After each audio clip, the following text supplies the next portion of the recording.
Okay, Talk to Me, I liked a lot.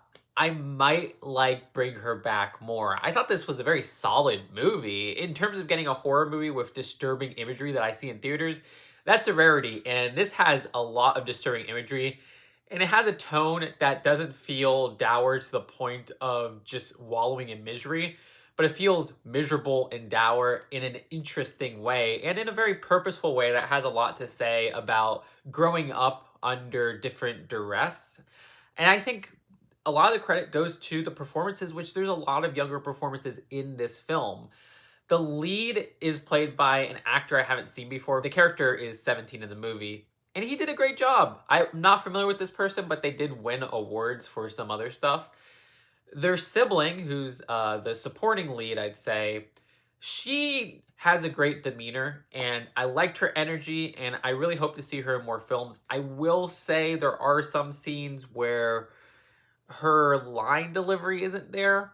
But I do think there's a lot of intended emotions that are captured excellently because of her presence and because she does have some great scenes of acting herself. It's just like, okay, I could notice that she's the weakest link there.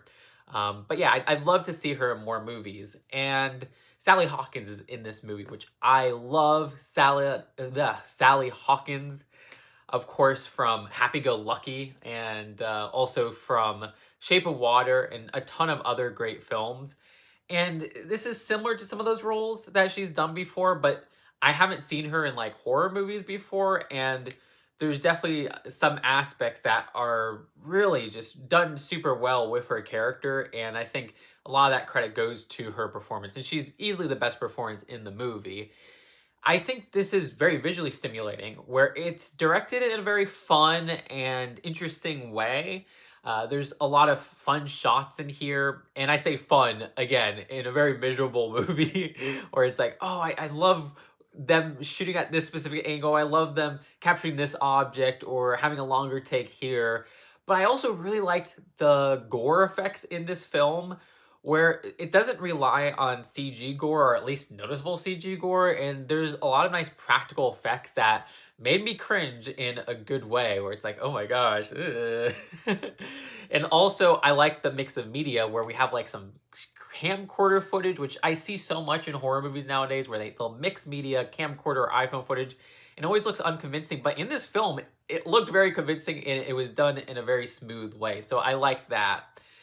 Like I said, love the character dynamics. The story, I like that they don't over explain things. There's so much they could over explain in here, and they don't. And I think that works to an advantage in this film. And I like thinking about it even more looking back. Oh, this, now I think about it, meant this, and this meant that, and stuff like that. But I will say, definitely in the third act, there's some weak moments where there's one point, and I know this doesn't bother much people, but there's like such an extreme coincidence. All I'll say is it's a piece of paper that's seen, and it's like we really couldn't deliver this like info in a different way to this character. Like really, that's the most convenient thing ever. So that felt a little bit rough, and I do feel like the third act kind of feels a little bit rushed at points, while also the film feeling like it goes on a bit too long. It's a weird dichotomy where I wish it was edited a little bit tighter, especially in that third act.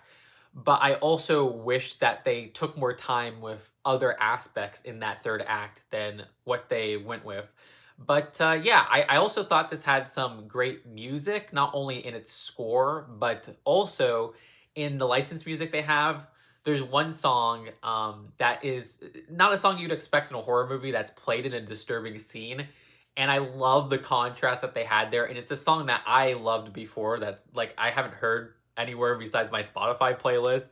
So I was like, oh shoot, this fits so well.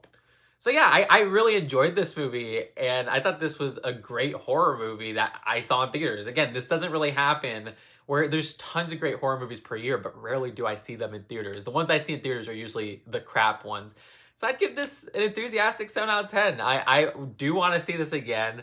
It did leave imagery in my head that is still making me cringe and also smile because I do like disturbing imagery. I do like when films go there and have consequences with characters of all ages. That's all I'll say. So yeah, great movie. Let me know what you think in the comments below. Do you like it just as much as I did, or am I being too easy on it? I'll see you later. Peace out. Bye.